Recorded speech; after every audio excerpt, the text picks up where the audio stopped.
प्यारे बच्चों, अस्सलामु अलैकुम वरहमतुल्लाह। आज हम लोग अपना सफ़र बाकायदा शुरू करेंगे ऑर्गेनिक केमिस्ट्री का, है ना। Organic chemistry for complete organic chemistry for NEET and JEE mains advance 2021। आज से हम लोग अपना सफ़र आगाज़ करेंगे। खैर, तो सबसे पहली बात कि ऑर्गेनिक केमिस्ट्री में हम लोगों को पढ़ना क्या है। तो अगर आप देखोगे जो मेरा वे होगा, मेरा पैटर्न होगा पढ़ाने का, तो उसमें सबसे पहली चीज़ जो आपको पढ़ना है IUPAC nomenclature, IUPAC naming of organic compounds. इस पे भी सवाल पूछे जाते हैं, नीट में भी जेईई में भी, दोनों जगह सवाल पूछे गए हैं।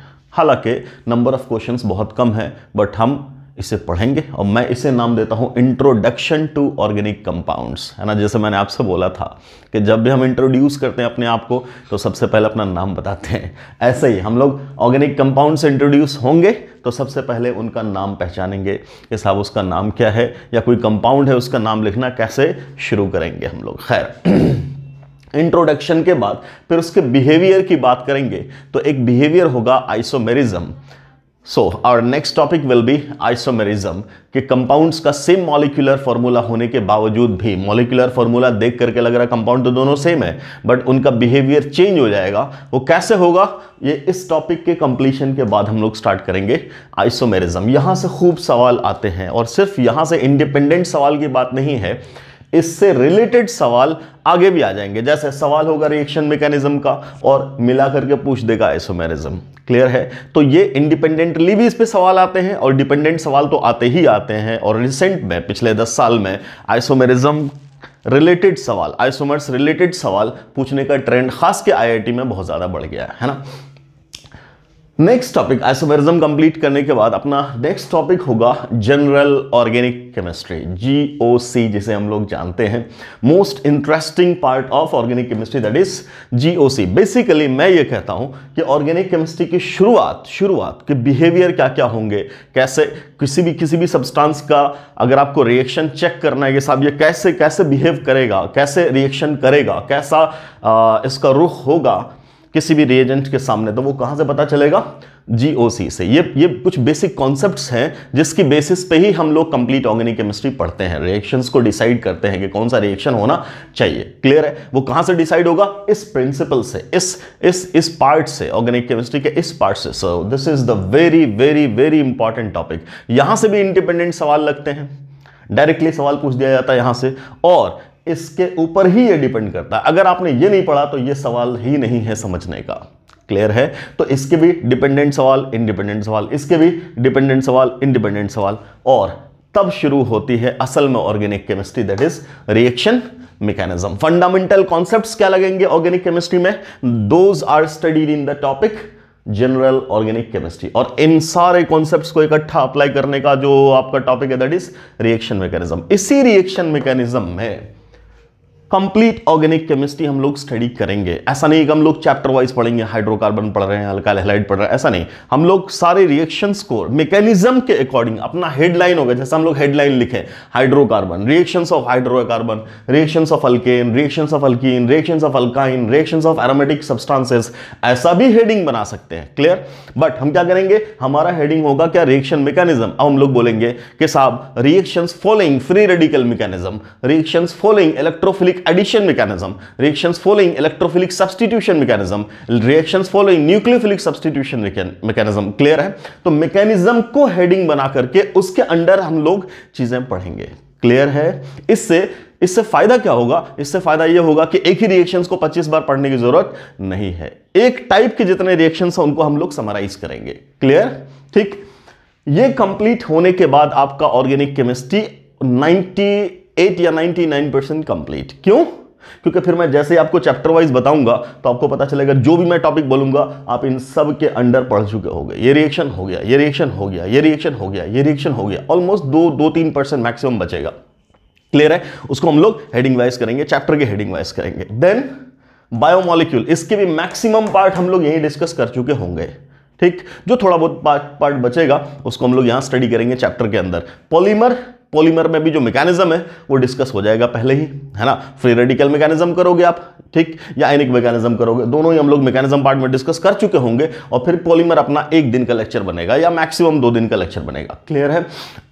ठीक, तो हम लोग क्या कोशिश करेंगे, पूरा का पूरा ऑर्गेनिक केमिस्ट्री यहां पढ़ने की कोशिश करेंगे। और यह समझने के लिए हमें इस चीज को समझना जरूरी है और इसी के अंडर इसका भी इस्तेमाल होगा। तो मैंने एक सीक्वेंस अपना तैयार किया। मैंने आपसे बोला था पिछले लेक्चर में कि ऑर्गेनिक केमिस्ट्री के लिए जो सबसे इंपॉर्टेंट चीज होती है that is a proper sequence. Her teacher का, हर स्टूडेंट का अपना अपना एक सीक्वेंस होता है। तो हमारा जो एक सीक्वेंस होगा वो मैंने आपके सामने लिखा है। सबसे पहले मुलाकात किससे? ऑर्गेनिक कंपाउंड से। और उस मुलाकात का नाम क्या दिया है? Nomenclature, IUPAC nomenclature. दूसरा उसका बिहेवियर, क्या डिफरेंट बिहेव करने की जो प्रॉपर्टी है that is called isomerism. Clear? उसके बाद क्या क्या प्रिंसिपल फॉलो करता है कंपाउंड, ठीक, या कोई भी इंटरमीडिएट, उसको बोलेंगे जनरल ऑर्गेनिक केमिस्ट्री। और फिर इन दोनों चीजों को अप्लाई करेंगे कहां? रिएक्शन मैकेनिज्म में। क्लियर? तो ये मैंने आपको एक बेसिक आउटलाइन दिया कि साहब किस तरीके से हम लोग अपना कंप्लीट ऑर्गेनिक केमिस्ट्री पढ़ेंगे। Clear? So let's start with the very first topic, that is IUPAC nomenclature. सबसे पहली बात, what is the full form of IUPAC? अगर आपसे कोई पूछे ये IUPAC है क्या, तो हम लोग 10th क्लास में ही जानते हैं। क्या जानते हैं बेटा? International union of pure and applied chemistry. क्या बोलते हैं? क्या लिखा हुआ है?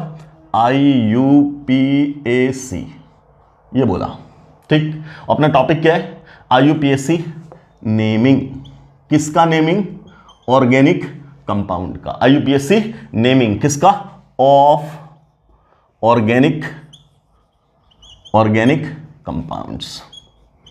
ठीक है सर। सबसे पहली बात कि IUPAC का फुल फॉर्म क्या है? तो मैंने क्या बोला आपसे? क्या फुल फॉर्म है इसका? International union of pure and applied chemistry. समझ में आ रही बात? ये बिल्कुल आप 10th क्लास में पहले से ऑलरेडी जानते हो, मैंने फिर से आपको सिर्फ याद करवाया है। International union of pure and applied chemistry. मेरे ये लिखने का मकसद भी है, मैं भी आपसे डिस्कशन करूंगा। खैर, ये क्या है? यूनियन है। इनफैक्ट IUPAC क्या है? एक यूनियन है। यूनियन का मतलब समझते हो ना? ग्रुप, समूह, है ना। बहुत सारे लोग इकट्ठा हो जाते हैं, एक यूनियन बनाते हैं। जैसे लेबर एसोसिएशन का एक यूनियन होता है कंपनी में, फैक्ट्री में। अपनी जगह यूनिवर्सिटीज में, कॉलेजेस में स्टूडेंट्स यूनियन होता है ना। उसमें फिर प्रेसिडेंट्स होते हैं, सेक्रेटरी होते हैं। पूरे मुल्क का एक यूनियन होता है ना, कि लोग रिप्रेजेंट करते हैं हम सबको। प्राइम मिनिस्टर हैं, प्रेसिडेंट हैं, एक स्टेट में चीफ मिनिस्टर होते हैं। ये सब यूनियन है ना। तो ये भी एक यूनियन है। क्या बोला? International union. किसका international union? Pure and applied chemistry का। मतलब पूरी दुनिया के लोगों को इकट्ठा किया गया। किन लोगों को? उन अक्लमंद लोगों को, उन डिजर्विंग लोगों को इकट्ठा किया गया। उन्होंने मिलकर के एक यूनियन बनाया। काहे को यूनियन बनाया? कि कोई भी समस्या होगी हम सब मिलकर के समाधान निकालेंगे। क्लियर है? ये यूनियन तय करेगा कि साहब कैसे हम लोग चीजों को डिजाइन करें। जैसे हम लोग बात करेंगे कि मीथेन का नाम मीथेनी क्यों रखा गया, है ना। इथेन का नाम इथेनी क्यों रखा गया? मेरा मन हो मैं तो इथेन को मीथेन बोल दूं, मीथेन को इथेन बोल दूं, क्यों नहीं बोल सकते? तो हम क्या कहेंगे? हमें हक नहीं है बोलने का। अगर आपको बोलना है तो जाइए उस यूनियन में पहले, ठीक है, और फिर तब आप वहां लड़ करके साबित कीजिए कि नहीं साहब इसका नाम हम ये रखेंगे। क्लियर है? समझ में आ रही बात? तो क्या बात हो रही है कि साहब कुछ लोगों का एक यूनियन है जो ये तय करेंगे, किसी भी चीज को केमिस्ट्री में तय करेंगे वो लोग, और हम उनको फॉलो करेंगे। क्लियर? बहुत सारी जगह बात आएगी, तो फिर मैं इसी बात का रेफरेंस दूंगा आपको कि अकॉर्डिंग टू IUPAC हम डिसाइड नहीं कर सकते, they will decide, they will make rules, है ना। हम लोग यूज करेंगे कैसे? नोमेनक्लेचर लिखने के लिए क्या करेंगे? रूल्स। कौन सा रूल? जो वो यूनियन रूल देगा, उसी रूल को हमें फॉलो करना है। हाँ, we are followers, we are not rule makers. Clear है? रूल मेकर्स कौन होंगे? जिनको साइंटिस्ट ने चुना है, क्लियर, वो रूल बनाएंगे, उन रूल्स को हम लोग फॉलो करेंगे और नाम लिखेंगे या काम करेंगे। क्लियर है, उन रूल्स के अकॉर्डिंग हम लोग तय करेंगे ताकि दुनिया में कहीं भी कोई परेशानी नहीं हो, इजी अंडरस्टैंडिंग हो। क्लियर है, एक दूसरे को मैसेज कन्वे कर सकें आसानी से, ताकि आपस में वो कुछ कह रहा है ये कुछ कह रहा है, ऐसा लड़ाई झगड़ा नहीं हो। क्लियर, सब एक ही चीज को फॉलो करें। उसके लिए क्या बनाया गया, उसके लिए क्या बनाया गया, इंटरनेशनल यूनियन। पहले इतनी बात क्लियर है, ओके। अब इस यूनियन ने जो ऑर्गेनिक कंपाउंड्स हैं, जो कार्बन के कंपाउंड्स हैं, very large number of compounds, billions of compound of carbon are there, है ना। पहले तो कार्बन के कंपाउंड की ही बात करते थे, अब हम लोग ऑर्गेनोमेटेलिक कंपाउंड्स की भी बहुत सारी बात करते हैं, है ना। तो अपने पास अब कंपाउंड्स की कोई कमी नहीं है, बहुत सारे कंपाउंड है ना। तो बोला गया जब इतने सारे कंपाउंड हैं तो फिर इनका नाम कैसे याद रख सकता है कोई, है ना। जैसे एक क्लास में 10 स्टूडेंट है, आसानी से नाम याद हो जाता है, 20 हो जाता है, 50 मुश्किल होने लगती है। अगर मैं कहूं कि 1000 बच्चे हैं किसी स्कूल में, तब क्या होगा, क्या आप 1000 बच्चे को नाम से पुकार सकते हो? तो बोलेंगे sir it is very very tough task. और अगर 1 करोड़ लोग हो जाए, क्या उनको नाम से याद रखा जा सकता है? नहीं। इसी तरीके से जब करोड़ से भी ऊपर कंपाउंड्स हैं कार्बन के, क्या उनको आप रट्टा मार सकते हो उनके नाम? बिल्कुल बिल्कुल पॉसिबल नहीं है हम लोगों के लिए, है ना। तब क्या बात की गई कि साहब एक सिस्टमेटिक वे बनाया गया कि उस सिस्टमेटिक वे को फॉलो करें हम लोग, तो फिर सब मिलकर के उसका नाम बता सकते हैं, बहुत आसानी से बता सकते हैं। क्लियर, समझ में आ रही बात। कोई भी कंपाउंड लिया गया, उस रूल को फॉलो करेंगे, नाम लिख लेंगे। बेसिकली यही है पूरा का पूरा चैप्टर IUPAC नोमेनक्लेचर। क्लियर। अब तो इन साइंटिस्ट ने जो रूल दिया, उसके लिए मैं सबसे पहले आपको एक बेसिक स्केलेटन बताऊंगा, बेसिक डिजाइन बताऊंगा, जिस तरीके से हम लोग नाम लिखेंगे। उस बेसिक डिजाइन में एक बात आती है रूट वर्ड। क्या आती है? रूट वर्ड या वर्ड रूट। क्लियर, ठीक। मैं हर चीज को एक्सप्लेन करूंगा। फिर आएगा आपके पास सफिक्स। क्या आएगा? सफिक्स। सफिक्स में भी 2 कैटेगरी, एक को बोलेंगे 1 डिग्री सफिक्स, या 1 डिग्री को आप प्राइमरी भी बोल सकते हो, प्राइमरी सफिक्स।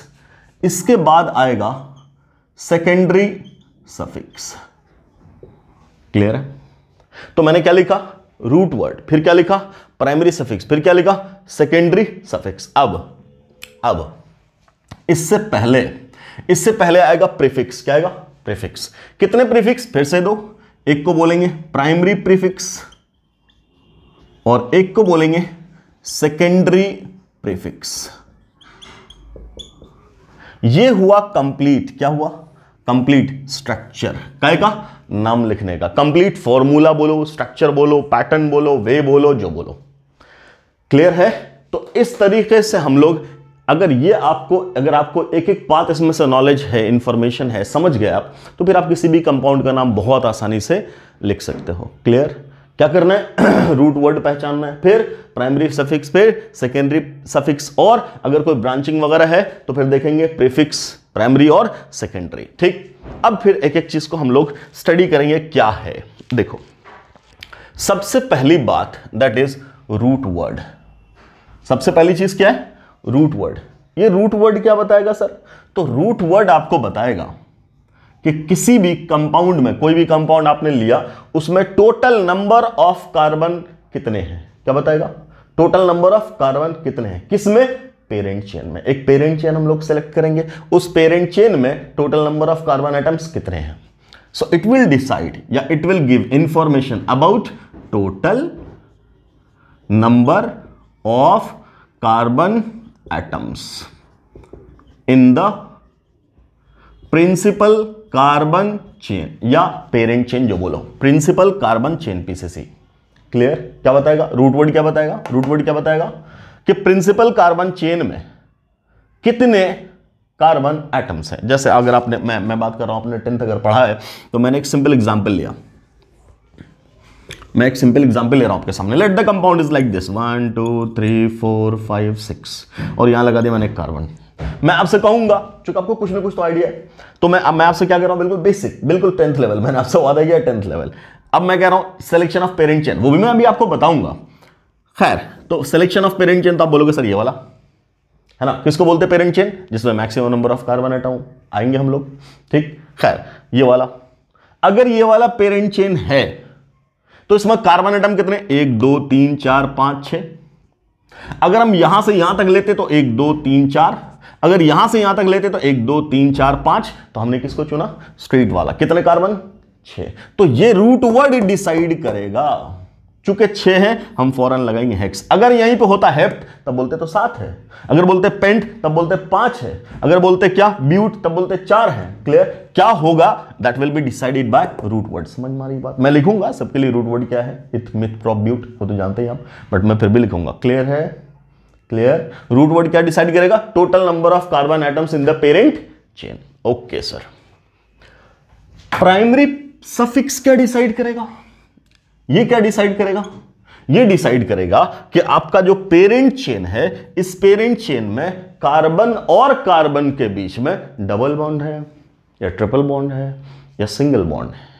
अगर सिंगल बॉन्ड होता तो उसको बोलते हैं हम लोग सैचुरेटेड, अगर डबल या ट्रिपल होता है तब बोलते हैं सिस्टम को अनसैचुरेटेड। मतलब this will decide degree of unsaturation, saturation. Clear है। अगर हमारे पास क्या बोला गया कि सारे सिंगल बॉन्ड, बोलेंगे डिग्री ऑफ अनसैचुरेशन क्या, 0 है कि नहीं, कोई अनसैचुरेशन नहीं है, कंपाउंड इज सैचुरेटेड। क्लियर। अगर बोला एक डबल बॉन्ड है तब क्या बोलेंगे कि yes that substance is unsaturated. जहां मल्टीपल बॉन्ड आया तब क्या बोलेंगे, तब बोलेंगे दैट कंपाउंड इज अनसैचुरेटेड। ठीक। अब एक तो सैचुरेटेड, अगर सिंगल है तो सैचुरेटेड को बोलते हैं एन। क्या बोलते हैं, एन। प्राइमरी सफिक्स क्या लगाएंगे सैचुरेटेड के लिए, एन। क्लियर। अगर डबल बॉन्ड है बेटा तब क्या लगाएंगे, इन। तब क्या लगाएंगे, इन। और ट्रिपल बॉन्ड है तब क्या लगाएंगे, आइन। आइन। क्या बोल रहे, सिंगल है तब क्या बोल रहे, एन। और डबल है तब क्या बोल रहे, इन। और ट्रिपल है तब क्या बोल रहे, आइन। क्लियर है, इतनी बात क्लियर है। अब सुनो, अगर एक ही डबल बॉन्ड है तब तो इन लगा के छोड़ देंगे, जैसे यहां होता है 1 2 3 4 5 6, यहां मैंने लगा दिया डबल बॉन्ड, तब क्या बोलेंगे, हेक्स के बाद क्या लगाते हैं, इन।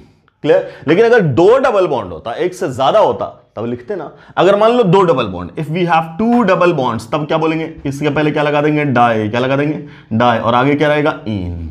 तब क्या हो जाता है ये, डाई इन। अगर यही होता 3 डबल बॉन्ड तब क्या बोलते बेटा, 3 डबल बॉन्ड होता तब क्या बोलते, तब लगाते हैं ट्राई। ट्राई मतलब 3, ट्राई इन। और अगर बहुत सारे n number of double bond होता, बहुत सारा, तब क्या बोलते, तब बोलते सर पोली। तब क्या बोलते, पोली इन। और इसी पे बनेगा आपका पोलीथीन, पोलीइथीन, पोलीस्टाइरीन, ऐसा बनेगा। कब, जब हम लोग पॉलीमर पढ़ेंगे, जो यहां लिखा था लास्ट चैप्टर। खैर, एक डबल बॉन्ड है तो इन, 2 है तो डाई इन, 3 है तो ट्राई इन। n नंबर 5 से 7 20 50 100 लार्ज नंबर, तब क्या बोलेंगे, पोलीइन।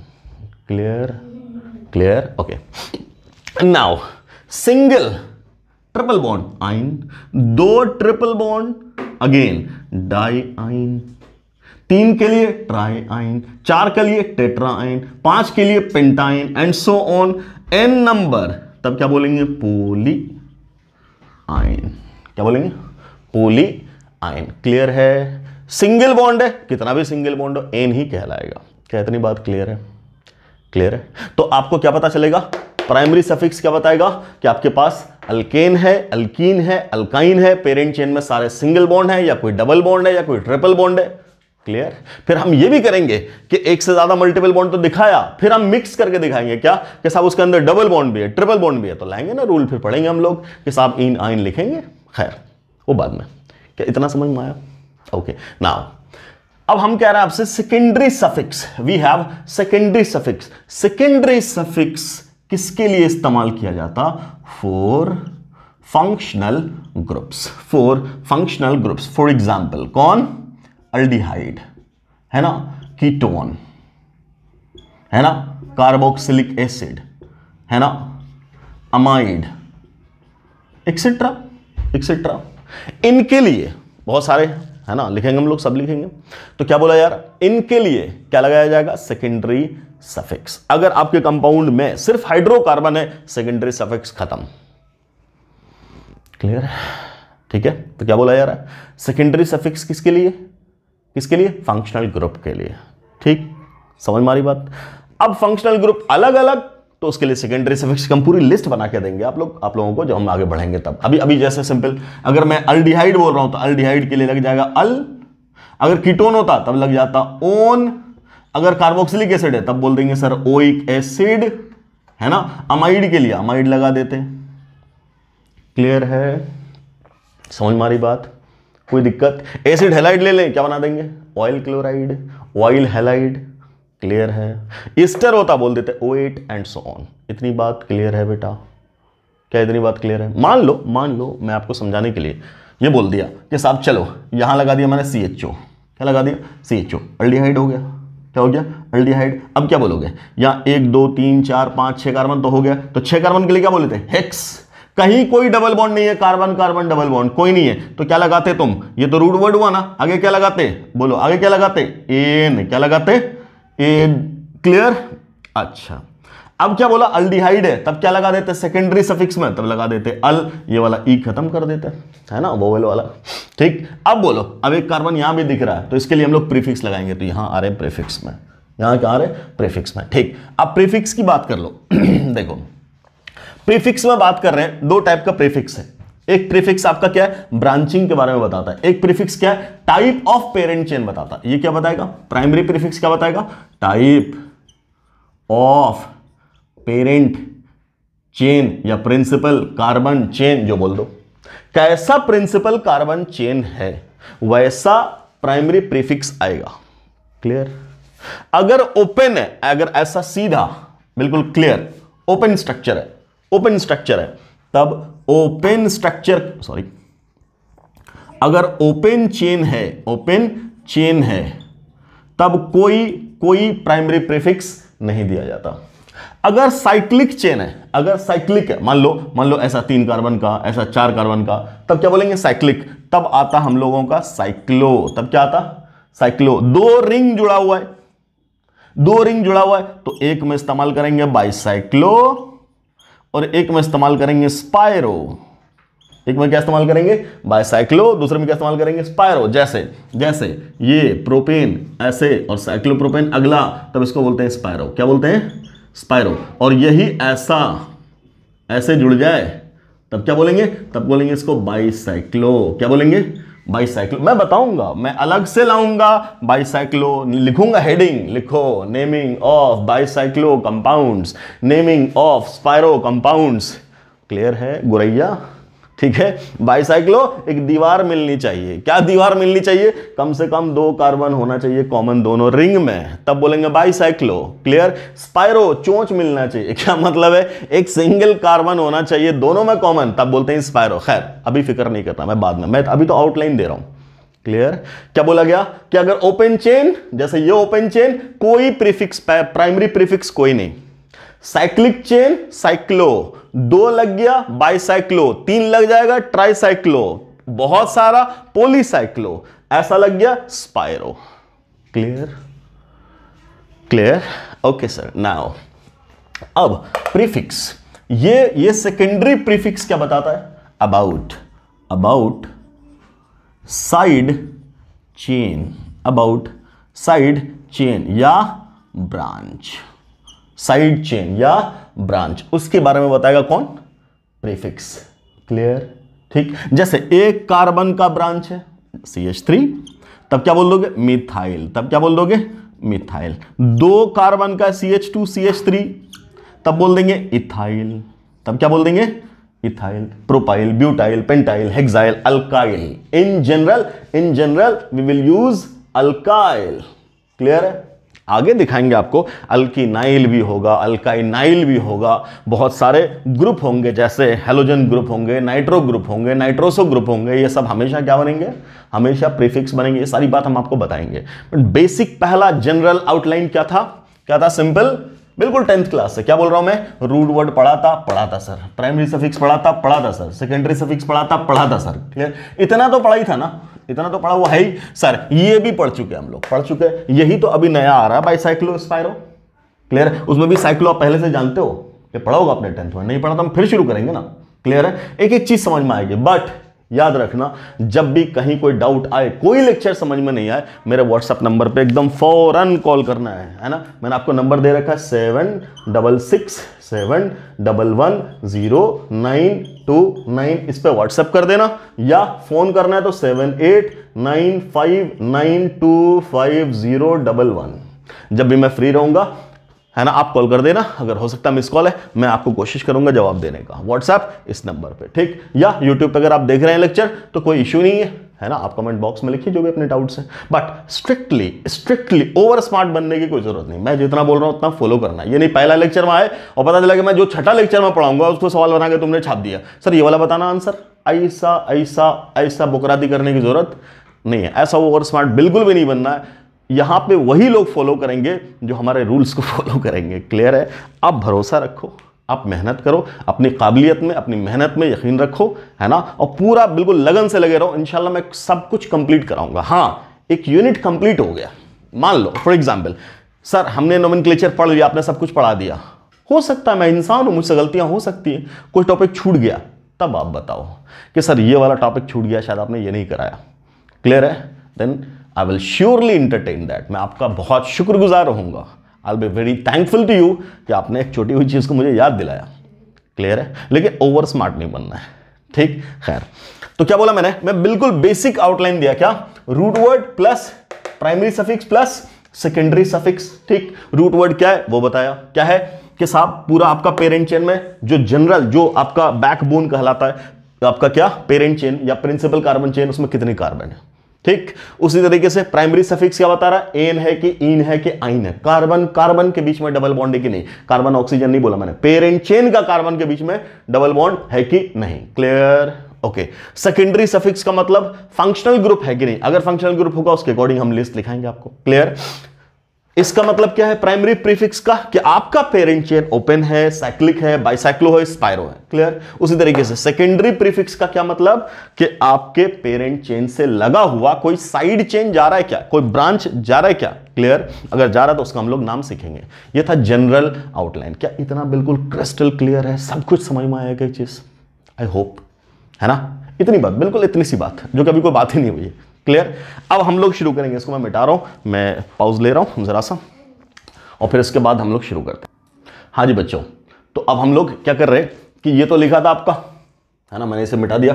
अब मैं क्या कर रहा हूं आपसे कि सबसे पहले जो हमें स्टडी करना है नोमेनक्लेचर, वो किसका स्टडी करना? सिर्फ और सिर्फ हाइड्रोकार्बन का। सिर्फ और सिर्फ हाइड्रोकार्बन का मतलब जिसमें ऐसा कंपाउंड जिसमें सिर्फ कार्बन होगा और हाइड्रोजन होगा। उसके लिए हमें इस सेकेंडरी सफिक्स की जरूरत ही नहीं होगी। क्यों सर? बिकॉज वो तो फंक्शनल ग्रुप के लिए है, तो मैं उसको भी स्टडी नहीं कर रहा हूं। जब हाइड्रोकार्बन कंप्लीट होगा तब हम जाएंगे फंक्शनल ग्रुप में। क्लियर? तो वो वाला पार्ट तो खत्म, ये वाला पार्ट अभी अपने स्टडी से खत्म, है ना। ओके, बचा क्या? रूट वर्ड होना ही होना है, और क्या? सफिक्स होना ही होना है। सफिक्स में क्या आएगा? या तो एन, या तो इन, या तो आइन, यही तो होगा। ओके, अब मैं बोल रहा हूं ब्रांचिंग, ऑब्वियसली ब्रांचिंग भी होगा, है ना। अब ये प्रीफिक्स में मैंने क्या बोला था? प्राइमरी प्रीफिक्स में या तो ओपन चेन, या तो साइक्लो, या तो बाइसाइक्लो, या तो स्पाइरो। मैंने क्या बोला? साइक्लो अलग से, बाइसाइक्लो अलग से, स्पाइरो अलग से। क्लियर है? क्लियर है? तो ये भी गया ना, ये भी गया। जब ये भी गया तो बचा अपने टॉपिक पे भी बचा क्या कि सर ओनली 3, ये पहला, ये दूसरा, और ये ब्रांच वाला तीसरा। क्लियर? अभी बिल्कुल सिंपल से स्टार्ट करना है। जब इसमें आप लोग सीखते चले जाओगे, मैं फटाफट लेवल बढ़ाता चला जाऊंगा। क्लियर है? ओके, चलिए। तो सबसे पहला हेडिंग डालिएगा आप लोग, naming of hydrocarbons. Naming of hydrocarbon. Naming of hydrocarbon. Hydrocarbon किसको बोलते बेटा? हाइड्रोकार्बन किसको बोलते हैं? हाइड्रोकार्बन कहते उस कंपाउंड को जिसमें सिर्फ कार्बन हो और हाइड्रोजन हो। किसमें? जिसमें सिर्फ कार्बन हो और हाइड्रोजन हो। क्लियर? क्लियर? तो इसमें हम लोग पढ़ेंगे अल्केन, अल्कीन, अल्काइन। क्लियर? सबसे पहले हम लोग स्टार्ट कर रहे हैं कौन सा? अल्केन। सबसे पहले क्या स्टार्ट कर रहे हैं? अल्केन। मैं बिल्कुल बेसिक बात करके ये लेक्चर खत्म करता हूं, फिर मैं आगे बढ़ूंगा अगले लेक्चर में। अल्केन, जनरल फॉर्मूला क्या है इसका? जनरल फॉर्मूला तो आपने पढ़ा CnH2n+2, ऐसा है ना, कोई दिक्कत? क्लियर। यहां अगर मैं कार्बन का नंबर लिख दूं और इसके कॉरेस्पॉन्डिंग ये आपका हाइड्रोकार्बन होता चला जाएगा। तो अगर कार्बन की संख्या 1 है तो यहां बोलेंगे C1H2 इंटू 1 प्लस फॉर्मूले का 2 बराबर क्या CH4। ये बना मॉलिक्यूलर फॉर्मूला, अल्केन सीरीज का पहला मेंबर CH4। ठीक है सर। ऐसे ही कार्बन नंबर 2 तब बनेगा C2 2N, तो 2 इंटू 2 फॉर्मूले का 2 इज इक्वल टू C2H 2 दूना 4 और 2 6 H6। तीसरा मेंबर बना यहां C3H2 into 3 plus 2 is equal to C3H8 and so on. चलता रहेगा चलता रहेगा। मान लो मैंने कार्बन का नंबर ले लिया 10, then we will have C10H2 into 10 और plus 2, 2 10 20 plus 2 is equal to क्या C10H22। ऐसा कोई दिक्कत? क्लियर है? समझ मारी बात? ऐसे ये सब क्या है? ये सब मॉलिक्यूलर फॉर्मूला है। ये सब क्या है? मॉलिक्यूलर फॉर्मूला है। अब अलग अलग तरीका होगा ना लिखने का, ये तो वो मॉलिक्यूलर फॉर्मूला। इसी का स्ट्रक्चरल फॉर्मूला क्या जो ये है वही है। चार कार्बन लगाए, मतलब इसको और एक्सपेंड करके क्या लिख सकते हो? Carbon hydrogen hydrogen hydrogen hydrogen. Okay sir, ये कंपाउंड है। अब मैंने बोला नाम लिखना था तो सिंपल नाम लिखना था, क्या बोलोगे? पहले क्या था? रूट वर्ड प्लस क्या था? प्राइमरी सफिक्स, यही ना। एक ही कार्बन है, root word meth plus primary suffix, कोई डबल बॉन्ड नहीं, एन। टोटल नाम क्या हो गया? मीथेन। क्या नाम हो गया? बोलो बेटा, मीथेन। दो कार्बन के लिए क्या बोलोगे? इसका structural formula carbon carbon single bond तो होना ही है क्योंकि अल्केन बोला हमने। अब यहां हाइड्रोजन कितना होना चाहिए? 1 2 3, यहां हाइड्रोजन 1 2 3, तभी तो टेट्रावैलेंसी पूरी होगी। ये हाइड्रोजन, ये हाइड्रोजन, ये हाइड्रोजन, ये भी हाइड्रोजन, ये भी हाइड्रोजन, ये भी हाइड्रोजन। क्लियर? दो कार्बन के लिए क्या लगाओगे तुम? इथ। क्या लगाओगे? इथ। और प्लस क्या लगाओगे? एन। क्या हो जाएगा? इथेन। क्या हो जाएगा? इथेन। 3 कार्बन के लिए ये C3H8 carbon carbon 1 2 3 1 2 3 hydrogen 1 2 hydrogen 1 2 3 hydrogen, octet complete. 8 hydrogen गिन लो, 1 2 3 4 5 6 7 8। क्लियर? क्या बोलोगे? रूट वर्ड कितने कार्बन? 3 कार्बन। 3 कार्बन के लिए क्या बोलोगे? प्रोप और प्लस एन। क्या नाम हो गया? Propane and so on. उसी तरीके से butane, pentane, hexane, heptane, octane, नोनेन, decane, ऐसे ही तो चलेगा। क्लियर है? ये 10 कार्बन है, 10 कार्बन का चेन लग जाएगा तो क्या बोल देंगे? डेकेन। क्लियर? अब इसमें हम लोग सीखेंगे आगे चल करके कि रूट वर्ड क्या क्या लिखेंगे सबके लिए। ठीक? और नेक्स्ट लेक्चर से आपका बिल्कुल बेहतरीन स्टार्ट होगा, है ना, कि IUPAC नोमेनक्लेचर ऑफ हाइड्रोकार्बन्स। सो उम्मीद है कि इस लेक्चर में आपको प्रीव्यू समझ में आया होगा कि ओवरव्यू क्या है, कैसे पढ़ना हम लोगों को। ठीक है? तो नेक्स्ट वीडियो में इसको बिल्कुल बहुत अच्छे तरीके से हम लोग एंजॉय करेंगे। So thanks for watching the video. अस्सलाम वालेकुम।